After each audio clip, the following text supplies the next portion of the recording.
जय Gurudev Datta. Welcome to Om Datta channel. Thank you very much for watching these videos. जय गुरुदेव दत्ता. శ్రీ కలియుగ ప్రత్యక్ష ప్రథమ అవతారమైన శ్రీపాద శ్రీవల్లభ సంపూర్ణ చరితామృతము పారాయణము. ఈరోజు 10వ అధ్యాయము 10వ రోజు పారాయణం ప్రారంభం. హే గురుదత్త. నరసింహమూర్తుల వర్ణనము. నేను తిరుమలదాసు అనుజ్ఞను గైకొని గురువాపురం దిశగా ప్రయాణం కొనసాగించుకుని శ్రీపాదుల వారి లీలలను మనము తలుచుకొను కొలది రోమాంచిత సాగెను. నా ప్రయాణ మార్గం నందు అల్లంత దూరం నా అశ్వత్థ వృక్షం కానవచ్చినది. అది అపారహరణ సమయము. నాకు ఆకలి మిక్కుడుగా ఉన్నది. దరిదాపుల్లో ఏదైనా బ్రాహ్మణ అగ్రహారము ఉన్న ఎడల మధుకరం తెచ్చుకోవలేను. ప్రయాణం నందు కలిగిన అలసర తీర్చుకున్నకు పవిత్రమైన అశ్వత్థ వృక్షం ఉన్నది కదా అని ఆలోచించసాగితిని. అశ్వత్థ వృక్ష ఛాయ అందు ఎవరో విశ్రాంతి తీసుకున్నట్లు కానవచ్చినది. కొంచెం దూరం పోసరికి ఆ వ్యక్తికి యజ్ఞోపేతం ఉన్నట్లు అనిపించినది. నేను అశ్వత్థ వృక్షం దరిదాపులకు వచ్చి తిని ఆ నూతన వ్యక్తి నన్ను సాధారణంగా ఆహ్వానించి కూర్చోమనేను. అతని కన్నులందు కరుణారసము చిప్పిలిచుండేను. అతని ముందు జంగిడి ఒకటి ఉండేను. దాని అందు ఆహార పదార్థంలో ఏమీనూ లేవు.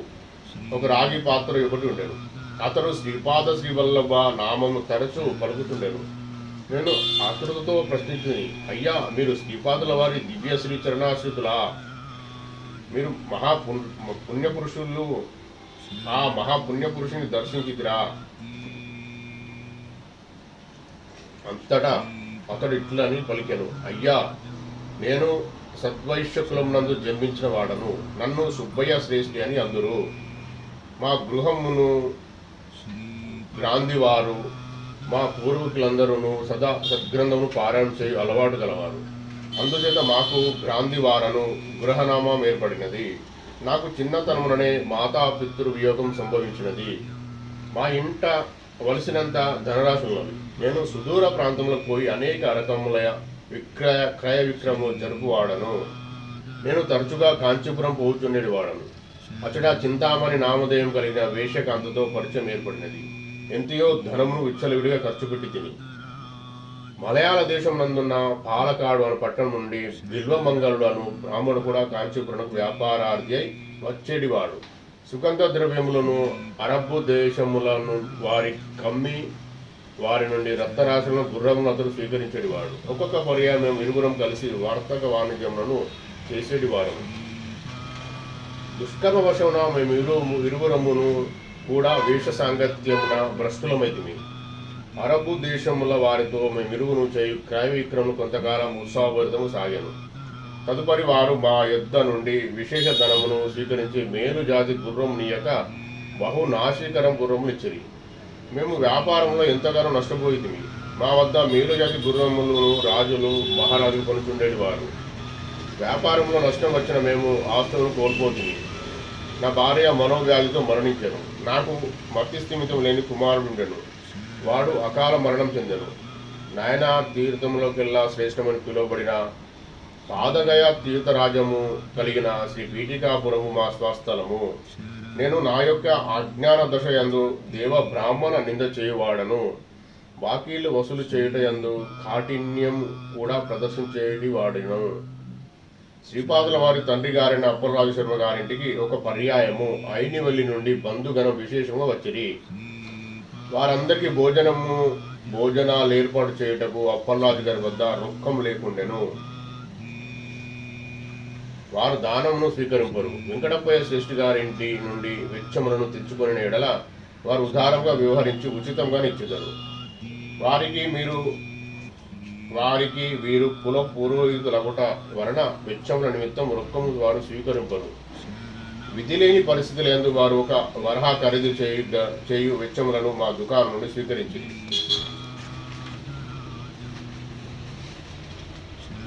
బంధుగణములు తిరిగి వెళ్ళిపోయిన తదుపరి నేను రాజశర్మను నా బాకి తీర్చమని దండించి తిని చేతిలో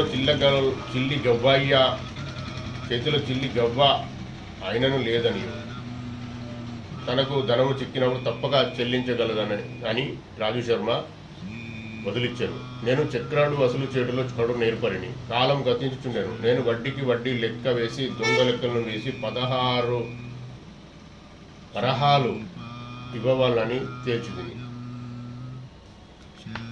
10 వరహాలు ఇవ్వాలని తేల్చితిని. అంతటి ధనం నాకు ఇవ్వవాలన్న రాజు శర్మ గృహం అమ్మివేయవలను. అప్పుడున్న ధర వలన ప్రకారం గృహమును నేను స్వీకరించి 1-2 వరహాలు వారికి ఇచ్చినా సరిపోవును. ఈ విషయంలో బదుగు రెద్దుట చెప్పుచుండేది వాడను. రాజశర్మను గృహ విహీనంగా చేయుట నా సంకల్పము. నా దురాలోచన గమనించిన వెంకటప్పయ్య శ్రేష్ఠి, ఒరే దురాత్ముడా, ధనమదాంతంతో ఇష్టం వచ్చినట్లు వదులుచున్నావు. మా కుల పురోహితులను అవమానించిన మమ్ము అవమానించినట్లే నీవు నీ పద్ధతులను మార్చుకుని ఎడలా తీవ్రంగా నష్టపోయేదవు. అగ్నిహోత్రం కంటేను పవిత్రుడైన రాజశర్మను నీ విట్లా హింసించుట వలన రౌరవాది నరకను పోయేదవు అనను.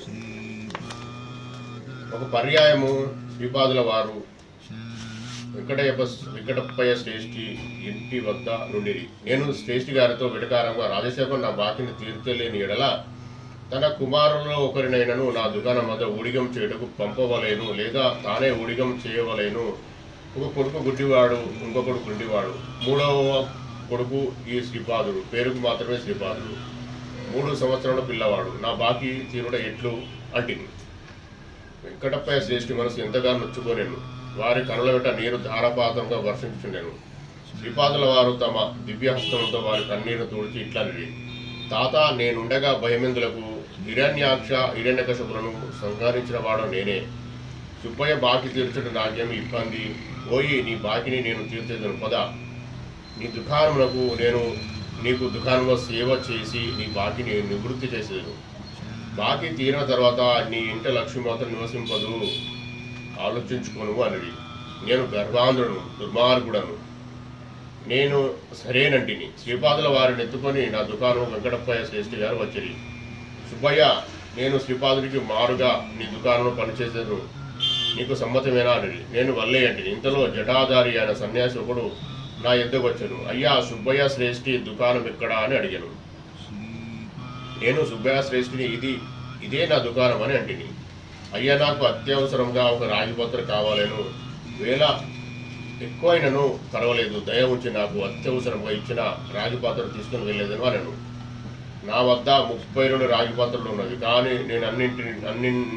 నేను ఇట్లాంటిని. అయ్యా, నా వద్ద ఒకే ఒక రాగిపాత్ర ఉన్నది, దానికి 10 వరహాలు ఇవ్వగలిగిన ఎడల ఇచ్చేదన నేను. అతడు వెంటనే అంగీకరించాను. అయితే అతడు ఒక షరతు విధించాను. వెంకటప్పయ్య శ్రేష్ఠి ఒడిలో ఉన్న శ్రీపాదుల వారు తమ స్వహస్తములతో ఆ రాగిపాత్రను ఇయ్యవలను. దానికి శ్రీపాదుల వారు అంగీకరించింది. శ్రీపాదుల వారి హస్తం నుండి జటాధారి రాజపాత్రను అందుకొనెను. శ్రీపాదుల వారు నవ్వుచుండ్రి, జటాధారి కూడా నవ్వసాగాను. శ్రీపాదుల వారు జటాధారితో ఇట్లనిది, పోయి నీ కోరిక తీరినది, నీ ఇంట లక్ష్మి స్థిరనివాసములను.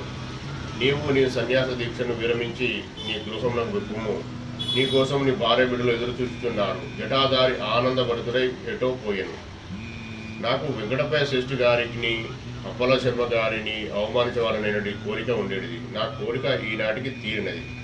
నేను గర్వంతో ఇట్లాంటిని. ఈ రోజు రాజపాత్ర విక్రయంతో నాకు విశేష ధనం సంప్రాప్తించినది. అప్పలరాజు శర్మ గారు నాకు ఇవ్వాల్సిన 10 వరహాలు అప్పు తీరిపోయినది అని భావించున్నాను. కావున ఈ క్షణము నుండి శ్రీపాదుల వారు బంధ విముక్తులు. అయితే వెంకటప్పయ్య శ్రేష్ఠి గారు ఈ మాటను గాయత్రి సాక్షిగా చెప్పమనిది. నేను అట్లే చేసిని, మందభాగ్యుడను. వెంకటప్పయ్య శ్రేష్ఠి గారు శ్రీపాదుల వారు వెళ్ళిపోయిన తదుపరి నా దుకాణంలో పరిశీలించగా మిగిలిన 31 రాగిపాత్రలు 1 రాగిపాత్రమే మిగిలి ఉన్నది. శ్రీపాదుల వారి లీలలు అనూహ్యములు, అచింత్యములు. వారి సమక్షంలో పలికిన ప్రతి పలుకులు సత్యమై తీరును. సాక్షాత్తు దత్తప్రభు కరకమలం నుండి రాగిపాత్రను తీసుకున్న జటాధారి ధన్యుడు నాయన.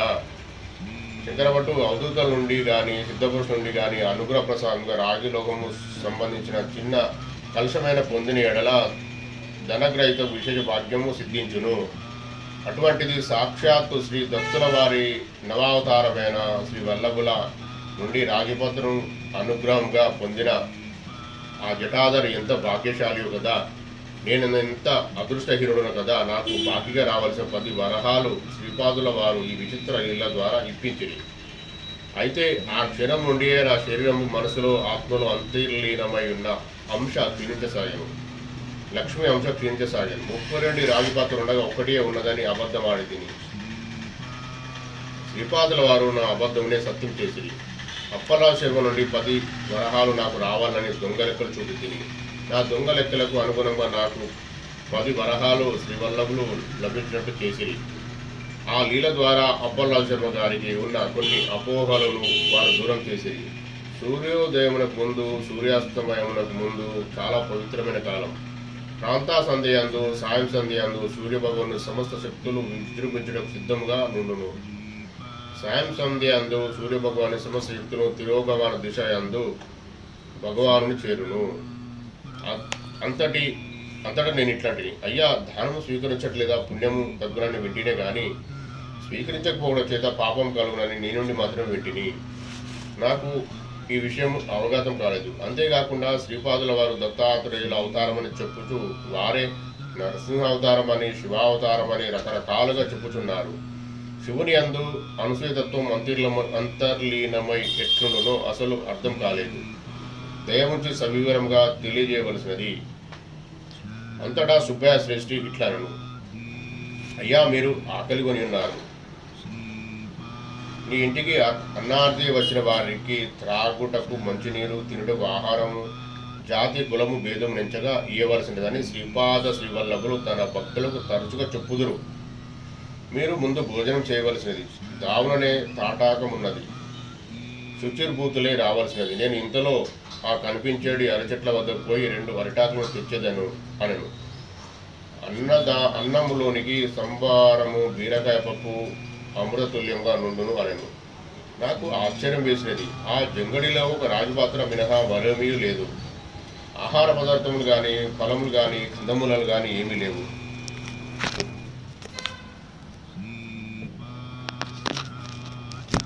పైగా అన్నంలోనికి అదరువుగా బీరకాయ పప్పు అని చెప్పుతున్నాడు.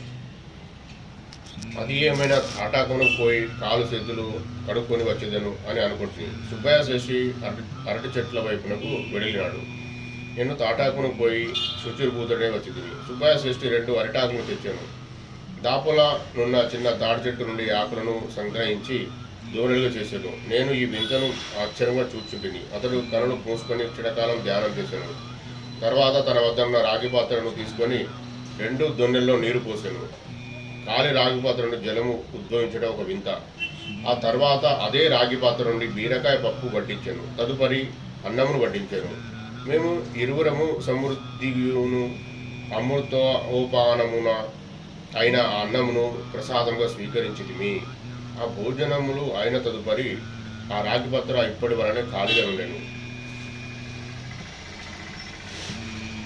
శని ప్రదోష సమయంన చేయు శివార్చన ఫలితము. శ్రీపాదుల వారు సకల దేవత స్వరూపులు. శనేశ్వరుడు కర్మకారకుడు. గ్రహములందు ఛాయాగ్రహములైన రాహుకేతులతో రాహు శనేశ్వరుని వలనే ఫలితములిచ్చును. కేతువు అంగారకుని వలనే ఫలితమిచ్చును. కర్మకారకుడైన శనేశ్వరుడు కర్మ సాక్షి అయిన సూర్యుని కుమారుడు. అందువల్ల శనివారం నాటి సాయం సంధ్య మహాశక్తివంతం.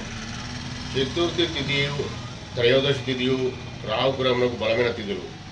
శని త్రయోదశి మహాపర్వమునందు సాయం సంధ్యలో శివారాధనం చేయు మానవులకు పూర్వజన్మ కృత మహాపాపముల యొక్క ఫలితములు నిశ్చయమైపోవును.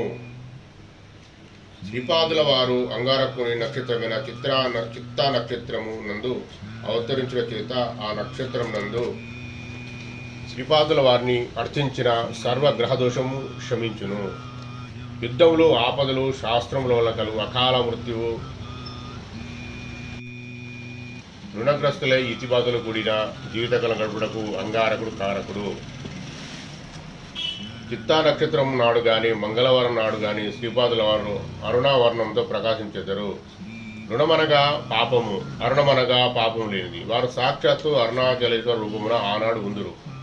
వెంకటప్పయ్య శ్రేష్ఠియును, నరసింహవర్మయును, బాపనారుల వారు శని ప్రదోషమున చేయు శివారాధనమునందు పాలు పంచుకొనేడివారు. ఆ రోజు అప్పలరాజు శర్మ కూడా మహానిష్ఠతో ఉండేటివారు. అఖండ లక్ష్మీ సౌభాగ్యవతి యొక్క సుమతి మహారాణి శివస్వరూపం నందు అంతర్లీనమై ఉన్న అనసూయ మహాతత్వమును ధ్యానించేటివారు. మహాతపస్సుల ఫలితంగా శ్రీపాదుల వారి ఆవిర్భావం జరిగినది. అందువల్ల వెంకటప్పయ్య శ్రేష్ఠి వారి నుండి కానీ, నరసింహ వారి నుండి కానీ, బాపనారుల నుండి కానీ దానం స్వీకరించిన అది దానం కాజాలదనియో, వారి నుండి ధనమును స్వీకరించకపోవటయే మహాపాపమనియో శ్రీపాదుల వారు తన తండ్రికి మౌనంగా బోధించదలిచిరి. శంకర భట్టువు శ్రీపాదుల వారు సకల దేవతా స్వరూపులు, సర్వదేవతా స్వరూపములకు అతీతమైన మహాతత్వము వారు. వారి దర్శన స్పర్శన సంభాషణ భాగ్యములను పొందిన వారు ధన్యులు. సుబ్బయ్య శ్రేష్ఠి ఇట్లు చెప్పనారంభించను. శ్రీపాదుల వారు ఈ వింత పద్ధతి ద్వారా తన తండ్రిని రుణ విముక్తిని చేసిన వృత్తాంతము పీఠికాపురమంతయు దావానము వలె వ్యాపించెను. శ్రీపాదులు 3 సంవత్సరములు బాలుడు. అప్పలరాజు శర్మ కళ్ళ నుండి అశ్రువులు ధారపాతము వర్షించను. సుమతి మహారాణి తన ముద్దుల కుమారుని హృదయంలో ఎత్తుకొని ఎంతోసేపు తన్మయావస్థలో ఉండెను. రాజశర్మ ఇంటికి వెంకటప్పయ్య శ్రేష్ఠియును, నరసింహవర్మయును, బాపనార్యులను వచ్చిరి. తండ్రిని రుణము విముక్తిని చేయుట పుత్రుని ధర్మమని శ్రీపాదుల వారు సెలవిచ్చిరి. నన్ను కూడా రాజశర్మ గారి ఇంటికి రమ్మని ఆహ్వానించిరి. నేను సమావిష్టులైన పెద్దల సమక్షంలో రాజశర్మ గారి బాకి తీరనని చెప్పి తిని, దానికి రాజశర్మ అంగీకరించలేదు. ఎవరో జటాధారి వచ్చి 10 వరహాలు ఇచ్చి రాగిపాత్రం కొనుక్కొని వెళ్ళిన ఎడల రుణమెట్లు తీరినట్లయినదని రాజశర్మ ప్రశ్నించింది. అంతటా ఈ రకమైన రసోత్తర చర్య జరిగెను. బాపనారులు శ్రీపాదునిట్లు ప్రశ్నించిరి. ఆ జటాధారి ఎవరో నీకు తెలియనా? శ్రీపాదులు, ఆ జటాధారియే కాదు, అందరి జటాధారుల గురించి కూడా నాకు తెలియను. శ్రీపాదుల వారు వారి స్వరూపం. బాపనారులు, నీవు 3 సంవత్సరం బాలుడవు, వయసును మించిన మాటలు పలుకుతున్నావు. అందరి గురించి తెలియట నీకు ఏమైనా సర్వజ్ఞుడవా? శ్రీపాదులు, నా వయసు 3 సంవత్సరంలో మీరందరూ అనుకుంటున్నారు, కానీ నేను అనుకుంటలేదు. నా వయసు అనేక లక్షల సంవత్సరములు.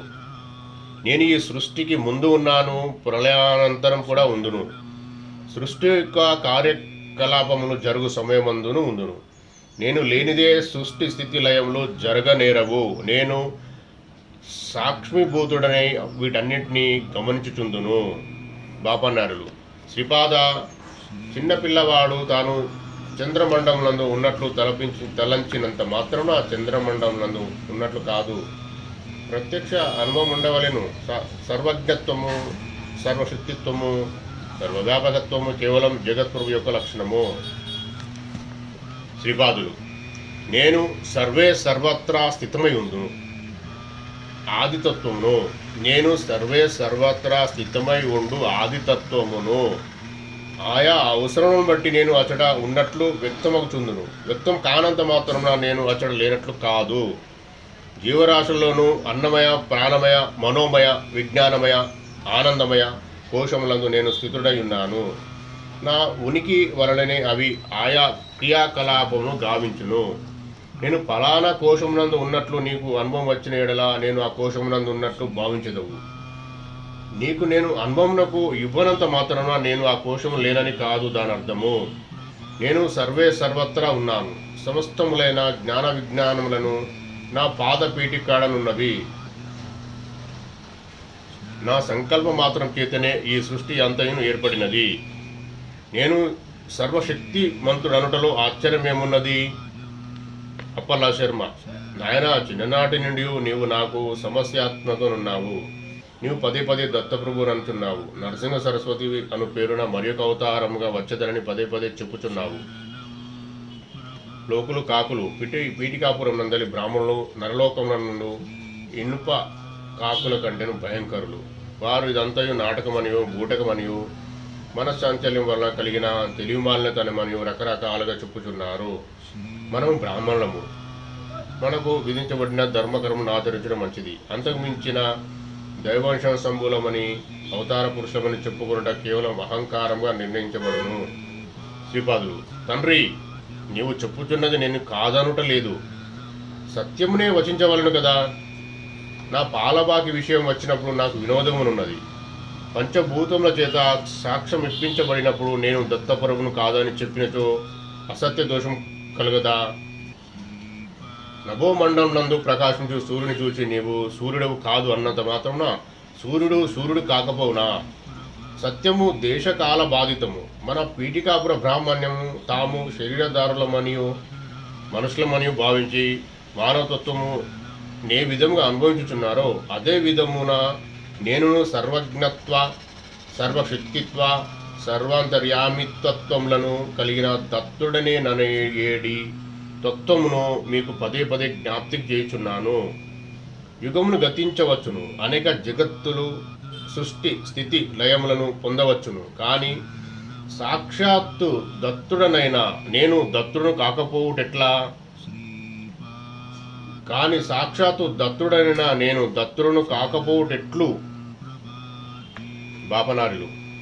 శ్రీపాద జటాధారి కనుమరుగైన తర్వాత సుబ్బయ్య శ్రేష్ఠి వద్ద ఉండవలసిన రాగి పాత్రలు 31లో ఒకటి మాత్రమే మిగిలి ఉన్నది. నువ్వు ఏదైనా చమత్కారం చేసి వాటిని మాయం చేస్తీవా? శ్రీపాదులు. సర్వమును కాల కర్మ వశమునను ఏదో ఒక కారణము చేతనే జరుగుతుండను. కారణం లేని కార్యం జరుగుటకు వీలు లేదు. ఇది ప్రకృతిలోని అనుల్లంఘనీయమైన శాసనము. శ్రీ సుబ్బయ్య శ్రేష్ఠి పూర్వజన్మమున అటవీ ప్రాంతం నందు గల దత్త పూజారి. అటవీ ప్రాంతంలో దత్త దర్శనము అరుదుగా లభించుతుందురు. ఇతరులోని స్త్రీవాంఛ వెర్రితనం వేసినది. కాంతాలోలుడైన ఇతడు పురాతన కాలం నుండి పూర్వీకులకి ఆరాధించబడే ఆ పెద్ద తామ్ర దత్త విగ్రహమును అమ్మివేయదలిచెను. అమ్మగా వచ్చిన సొమ్మును తన ఉంపుడు దత్తకు ఇచ్చెను.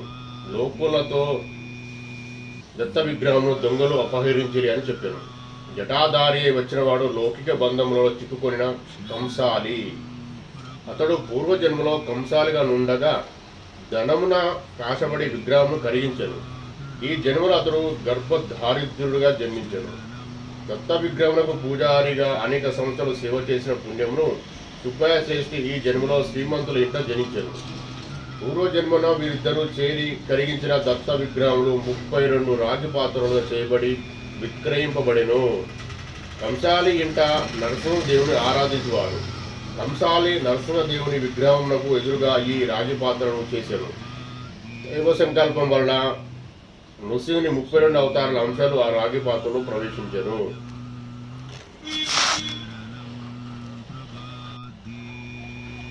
ఈ జన్మలో పూర్వజన్మ జ్ఞానం కలిగిన ఆ కంసాలి నన్ను అనన్య భక్తితో సేవించాను. తన దారిద్ర్యము పోగొట్టవలసిందని మనసారా ప్రార్థించాను. నేను అతనికి స్వప్నంలో కనబడి పీఠికాపురం రావాల్సిందనియు నా చేతుల మీదుగా రాగి పాత్రను స్వీకరించవలసిందనియు దానికి గాను 10 వరహాల సొమ్మును శ్రేష్ఠికిచ్చి నన్ను బంధ విముక్తిని చేయవలసిందని చెబుతిని. అతడు అట్లే చేసి ధన్యుడాయను. అతని ఆర్థిక సమస్యలు అనూహ్యమైన రీతిలో తీరిపోనట్లు అనుగ్రహించింది. అతడు అప్పుల వారి బాధ నుండి తప్పించుకుంటకు జటాధారి అయి మారువేషమున తిరుగుచుండెను. నాకు జటాధారి గురించి సర్వము తెలిసినట్లే కదా. ఈ సుబ్బయ్య శ్రేష్ఠి మా కుటుంబం నుండి అక్రమంగా 10 వరహాలు వసూలు చేయదలించెను. ఇతనికి 10 వరహాలు లభించినట్టు చేస్తిని. అయితే దీనికి ప్రతిగా ఇతని పూర్వ జన్మకృత పుణ్యఫలమునంతయు హరించి వేస్తిని. ఓయి సుబ్బయ్య శ్రేష్ఠి, చింతామణితో నీవు జరిపిన శృంగారము, నీ వెకిలి చేష్టలు అన్నీ నాకు తెలియను. నీ గాథ చరిత్రలో హాస్యాస్పదముగా మిగిలిపోవును. నీవు జంగిడి పుచ్చుకొని నా వంటి పసిబాలుడకు కావలసిన తినుబండారములు అమ్ముకొని జీవించదువు. నీ నుండి స్వీకరించిన ధనంతో నా తల్లిదండ్రులు తమ బంధువులకు భోజనం ఏర్పాటు చేసిరి. నీకంటేను కూడా నాకు తొమ్మటి లెక్కలు తెలియను. భోజనం నందలి అన్నమునకు పప్పు బీరకాయ వండుటకు మాత్రమే నీవిచ్చిన ధనం సరిపోయినది. మిగిలిన ద్రవ్యములను మా నాయన కష్టారీతులు సరిపోయినది. నీవు అన్నం కూడా లభించని దీనస్థితిలో చేరుకున్నప్పుడు నీ వద్ద నుండిన రాగి పాత్ర నుండి జలము, అన్నము, పప్పు, బీరకాయ మాత్రమే లభించును. నీవు తిని ఎవరికైనా పెట్టుటకు కావలసినంతయు పదార్థములు మాత్రమే లభించును అని తీక్షణముగా పలికెను. శ్రీపాదుల వారి ముఖమండలము దివ్య వర్చస్సుతో తీక్షమునుండెను. వారి కన్నులు అగ్ని గోళముల నుండెను. వారిట్లన్రి, ఓయి సుబ్బయ్య శ్రేష్ఠి, ఈ రాత్రి నీ ఇంటి దక్షిణ ద్వారం కడకు గేదె ఒకటి వచ్చును. నీవు చావు చాలా దగ్గరనున్నదని తెలుపుటకు యమధర్మరాజు పంపు వర్తమానమది. అయితే నేను నిన్ను అనుగ్రహించుచున్నాను. నీవు స్వహస్తములతో అన్నము వండి పప్పు బీరకాయ వండి ఆ గేదెకు పెట్టెము. ఆ గేదెకు ఉన్న ఒకే ఒక కోరిక అది అది తిన్న తర్వాత నీకు బదులు ఆ గేదె చచ్చును. ఆ క్షణం నుండి నీవు కడు బీదవాడగుచున్నట్లు నీకు వర్తమానం మీద వర్తమానం వచ్చుచుండును. నీవు జంగిడి పుచ్చుకొని నేను చెప్పిన పనిని చేయుము. తదుపరి నీకు అన్నం కూడా దొరకని పరిస్థితి ఏర్పడినప్పుడు నేను అనుగ్రహించిన విధంగా రాగి పాత్ర అనుగ్రహించును అని కఠిన స్వరంతో పలికాను. అంతటా వెంకటప్పయ్య శ్రేష్ఠి గారు కోపోద్రిక్తులైన శ్రీపాదుల వారిని చూసి భయభ్రాంతులైరి. అంతటా శ్రీపాదులు ఇట్లా అండి, తాత భయపడుచున్నావా? నేను నరసింహమూర్తినే, సందేహం లేదు. నీకు వరమును అనుగ్రహించుచున్నాను. వైశ్యకులమునకు శాపం ఇచ్చేదనని అనుకొనిచున్నావు. నా సోదరి వాసవి తన కులస్థులను అందం తక్కువ నుండునట్టు శాపం ఇచ్చినది. నేను శ్రీపాదుడను, శ్రీవల్లభుడను అయిన తత్వం కదా. వైశ్యులు నిర్ధనులగుతున్నట్లు శాపం ఇచ్చదనని ఏమో ఆందోళన పడుచున్నావు. నీకు భయము వలదు. దైవమునకు జాతి కులం ఉండవు, భక్తులకు కూడా జాతి కులం ఉండవు. ఆర్య వైశ్యులలో నా అనుబంధం అత్యంత ప్రాచీనమైనది. బాపనారిలో పూర్వయుగంలో లాబాద మహర్షి కాదా. వైశ్యులలో లాబాద మహర్షి గోత్రము హరించిపోయినను బాపనారుల వంశం కలియుగ అంతం వరకు అనుగ్రహించి తిని కదా. నీకు నేనిచ్చు జంగిడి వేరుగానున్నది. దానిలో దత్తమిఠాయి నిండుగా ఉండును. ఎంత ఇచ్చినను తరిగేది కాదు, ఎవరికి కంటికి కనిపించేది కాదు. నృసింహుని 32 అవతారముల యొక్క లక్షణములు నాయందే ఉన్నవి కనుక నాది 33 అవతారము. అందువల్ల నీ వంశం నందు 33 తరము నడుచుచుండగా, బాపనారుల 33 తరం నడుచుండగా, వత్సవాయి నరసింహవర్మ గారి 33 తరం నడుచుచుండగా, నేను జన్మించిన బాపనారుల ఇంట అచ్చంగా నా జన్మస్థానమున శ్రీపాదుల పాదుకలు ప్రతిష్ఠించబడును. నా పాదుకలు ప్రతిష్ఠించబడును. వత్సవాయి వారికి, మల్లాది వారికి, పైండ వారికి ఇదేనా అభయము. మీ వంశస్థులలో ఎవరైనా సరే శ్రీపాద శ్రీవల్లభ దివ్య భవ్య రూపమును నవవిధ భక్తులలో ఏ మార్గం చేతనైనా సరే ఆరాధించిన ఎడల దత్త శునకములు అదృశ్య రూపున కాపల కాయచుండును.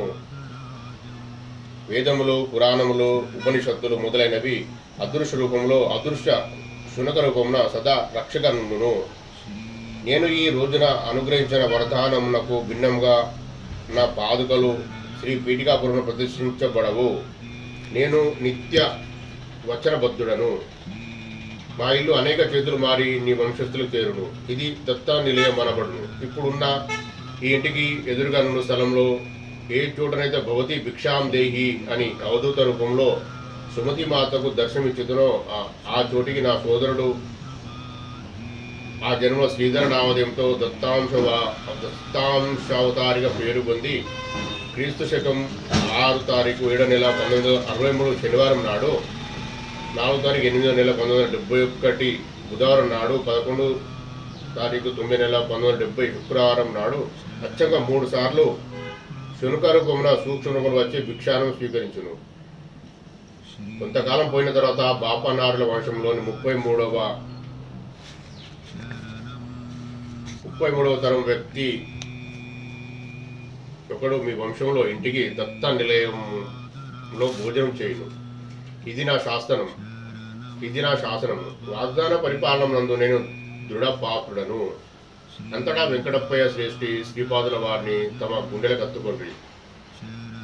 వారి కరుణ నుండి ఆనంద భాషము రాలుచుండెను. బాపనారుల నోట మాట రాలేదు. సుమతి మాత ఇదంతా కళ, వైష్ణవ మాయ అని సందేహంతో పడెను. అప్పలరావు శర్మ మనస్సు మూగబోయాను. శ్రీపాదుల వారి అన్నలిద్దరూ శ్రీపాదుల వంక భయంతో చూచుచుండేవి. ఇతడు మా తమ్ముడైనా లేక దత్తప్రభువా, ఏమిటి ఇంత అని ఆలోచించుండేది. నా యొక్క అజ్ఞానమునకు, హేళన బుద్ధికి పరిమితి లేదు.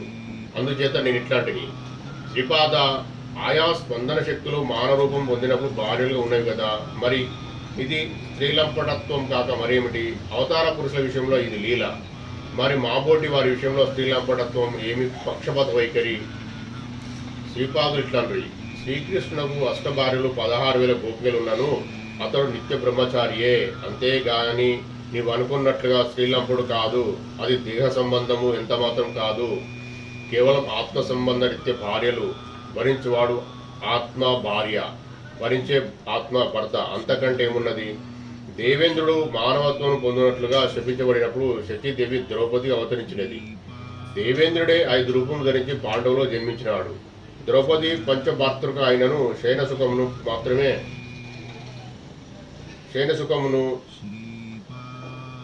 పొందినది కేవలం అర్జునుడితో మాత్రమే. ధర్మం వేరు, ధర్మ సూక్ష్మం వేరు. కుంతి మాతకు అన్నమాట తిరిగి తీసుకునే అలవాటు లేదు. ద్రౌపది వరించినది కేవలం అర్జునుడు మాత్రమే. మత్స్య మంత్రమును కొట్టినది అర్జునుడు మాత్రమే. ధర్మపత్నికి 6 లక్షణములను. రూపము లక్ష్మిని పోలి ఉండవలను. ప్రసన్నత లక్షణము ద్రౌపది అందు మెండుగనున్నది. క్షమాగుణంలో భూదేవిని పోలి ఉండను. సహదేవునికి భవిష్యత్తులో జరగబో విషయములన్నీ తెలియను. కౌరవ పాండవ యుద్ధం జరిగి తీరుడని తెలియను. అయితే అది జరుగుటకు ముందు ఎన్నో సంఘటనలు జరగవలసినవి ఉన్నవి. దీనిలో దుఃఖదాయకమైన సంఘటనలు కూడా ఉన్నవి. ఇవన్నీ తలంచుకున్నప్పుడు వానికి విసుగుదల ఎక్కువ ఉండేది. అందువల్ల సహదేవునితో వ్యవహరించినప్పుడు ద్రౌపది ఎంతో సహనంతో ప్రవర్తించేటిది. భీముడి తిండిపోతూ భోజనం మిక్కుడంగా చేయడం వలన మహాబద్ధకస్తునిగా తయారైనాడు. అందువలన అతడు తన పనులు తాను చేసుకునేందుకు కూడా బద్ధకం వహించేటివాడు. కావున ద్రౌపది భీముడితో వ్యవహరించినప్పుడు దాసి వలనే ప్రవర్తించేటిది. ధర్మరాజు పాండవులో అగ్రజుడు. రాజనీతికి సంబంధించిన అనేక సమస్యలు అతని మనస్సున వేధించేటివి. అందువలన ద్రౌపది ధర్మరాజుకు మంత్రి వల్ల చక్కటి సలహాలనిచ్చేటిది. నకులుడు 2 వాన చినుకుల మధ్య కత్తి తడవకుండా అత్యంత వేగంగా కత్తి యుద్ధం చేయడంలో నేర్పరి. అంతటి సునిశ్చిత యుద్ధ విద్యా నైపుణ్యములకు సంబంధించిన సాధనలో అతని మిక్కుడంగా ఆకలి వేసేటిది. భోజన పదార్థములను రుచికరంగా అతని మనసుకు సంతృష్టినిచ్చేటిది. అతనికి యుద్ధ విద్యా సాధనలు అనుగుణంగా తయారు చేసి ద్రౌపది అందించేటిది. తల్లి బిడ్డ మనసు తెలుసుకుని అడగకుండానే భక్ష భోజనములందించినట్లు ద్రౌపది నకునితో వ్యవహరించేటిది. శయ్య సుఖమునందించుటలో రంభను మించిన చాతుర్యంతో అర్జునుని ఆరాధించేది. ధర్మభంగము కాకుండా పంచభార్తలకు ఆయన శయ్య సుఖమును ఇచ్చినది ఒక అర్జునికి మాత్రమే. సుబ్బయ్య శ్రేష్ఠి, నీవు ఉంచుకున్న చింతామణి నీకు మాత్రమే శయ్య సుఖము నందివ్వలేదు. బిల్వమంగళుడు ఇంకా మరెందరో ఆమె శరీరం అనుభవించరి.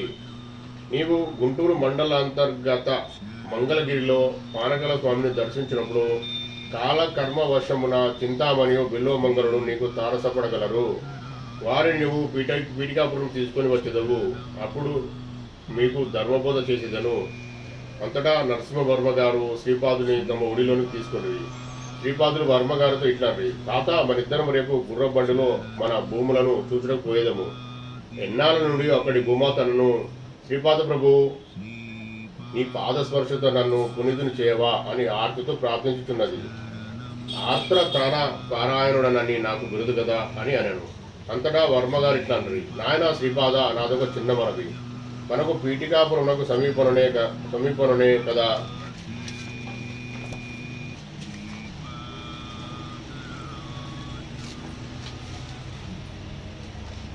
పీఠికాపురం సమీపంలోనే భూములు ఉన్నవి. అందుచేత అచ్చట ఒక పల్లె ఏర్పరిచి వారి చేత భూములను సాగు చేయించవలసినది.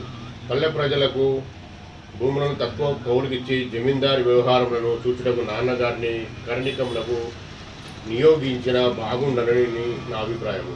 అయిన వెళ్ళి కరణికం ప్రస్తుతం మనకు లేదు కదా. శ్రీపాదులు నవ్వుతూ ఇట్లాంటివి, తాత నీవు నీ జమీందారు విషయంలో ఆలోచించితివి, కానీ నా జమీందారు విషయం ఆలోచించలేదు. ఇది నాకు సమ్మతం కాదు. ముందు నాన్నగారిని కరణికము చేయమందు, ఆ తర్వాత శ్రీపాద నీవు ఈ కరణికము చేయవలసినది అని అందువు. గండికోట శ్రీపాద శ్రీవల్లభ రాజేశ్వర ఫలాల ఊరునకు కారణమని మాత్రమే చరిత్రలో మిగులును. నేను చేయబోయే కరణికము విశ్వవ్యాప్తమైనది. నా లెక్కలు నాకున్నవి. ప్రతిరోజు కోట్ల కొలది పుణ్యరాశులు, మనులు, పగడాలు ఖర్చు కనిపించున్నది. నా అవతార ప్రయోజనం విశ్వకుండలిని కదిలించుట. మనుషులకున్నట్లే గ్రామములకు, పట్టణములకు, పుణ్యక్షేత్రంలో కూడా కుండలిని ఉన్నది. ఇది సాంద్ర సింధు వేదము తెలిసిన వారికి మాత్రమే అవగాహన కాగల యోగ రహస్యము. పీఠికాపుర కుండలిని పాపనారిల పైండవారి, వత్సవాయి వారి 33వ తరంలో కదిలించవచ్చును. ఇప్పుడు తొందర ఏమి వచ్చినది? అదృష్టవశమున మీకు చిక్కిన ఈ మహాపుణ్య అవకాశం నందని ప్రతి క్షణమును సద్వినియోగం చేసుకును.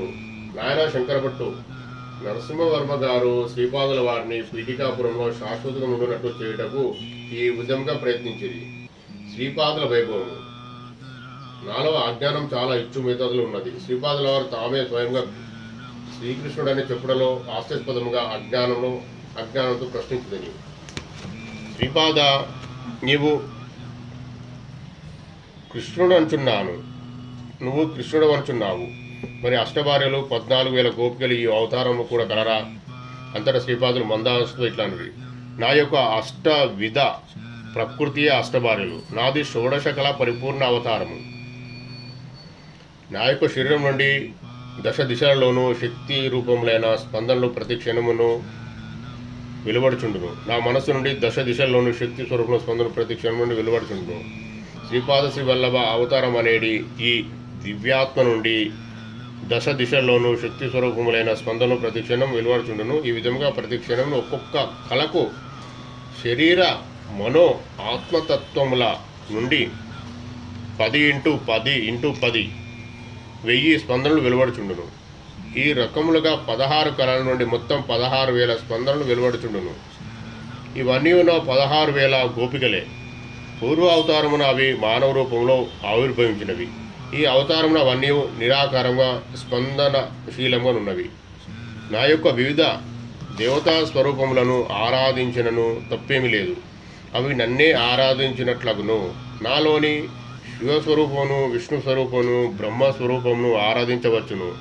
అదేవిధంగా వివిధ దేవతల స్వరూపమును ఆరాధించవచ్చును. రకరకముల సాధన పద్ధతులు, సాధకుల యొక్క రకరకముల సాధన అవస్థలు, కాలకర్మ కారణములు ఎన్నో జీవ పరిణామములపై ప్రభావం చూపును. నరసింహుని 33 స్వరూపములు. నరసింహరాజవర్మకు ఆ రాత్రి నరసింహుని 32 రూపములు దర్శనమిచ్చినవి. అవి: 1 కుందపాద నరసింహమూర్తి, 2 కోవ నరసింహమూర్తి, 3 దివ్య నరసింహమూర్తి, 4 బ్రహ్మాండ నరసింహమూర్తి, 5 సముద్ర నరసింహమూర్తి, 6 విశ్వరూప నరసింహమూర్తి, 7 వీర నరసింహమూర్తి, 8 క్రూర నరసింహమూర్తి, 9 బిభత్స నరసింహమూర్తి, 10 రౌద్ర నరసింహమూర్తి, 11 ధూమ్ర నరసింహమూర్తి, 12 వాహిని నరసింహమూర్తి, 13 వ్యాఘ్ర నరసింహమూర్తి, 14 వీడాల నరసింహమూర్తి, 15 భీమ నరసింహమూర్తి, 16 పాతాళ నరసింహమూర్తి, 17 ఆకాశ నరసింహమూర్తి, 18 వక్ర నరసింహమూర్తి, 19 చక్ర నరసింహమూర్తి, 20 శంఖ నరసింహమూర్తి,